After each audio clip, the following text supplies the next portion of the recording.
তোমার ফ্রাস্ট্রেশন নতুন নতুন এরা আসছে চলে যাচ্ছে। লাইক ধরো এটা ধরো তোমার ফ্রাস্ট্রেশন, তুমি এখানে রয়েছে, ফ্রাস্ট্রেশন এলো চলে গেল।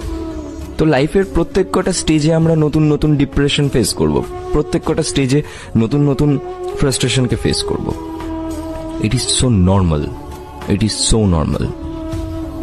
যে কোনো প্রবলেম আসবেই। তুমি খেয়াল করে দেখো, তুমি আজকে যতটা ম্যাচিওর হয়েছো, যতটা শিখেছো লাইফ সম্বন্ধে, তা শিখেছো কিন্তু তোমার লাস্ট প্রবলেমটার জন্যই। তোমার এই প্রবলেমটা কিন্তু তোমার টিচার তোমাকে একটা লেসন দিয়ে গেছে। পৃথিবীর যত বড় বড় সাকসেসফুল মানুষ, তারা প্রত্যেকে কোনো না কোনো একটা সমস্যা ফেস করবার পরেই তারা সাকসেসফুল হয়েছিল। প্রবলেমস না আসলে তুমি সাকসেস পাবে না কখনো। সো ডিপ্রেশনে পড়লে, ফ্রাস্ট্রেশনে পড়লে জাস্ট কখনো ভাববে না যে আমি কোথায় যাব বা আমি সুইসাইড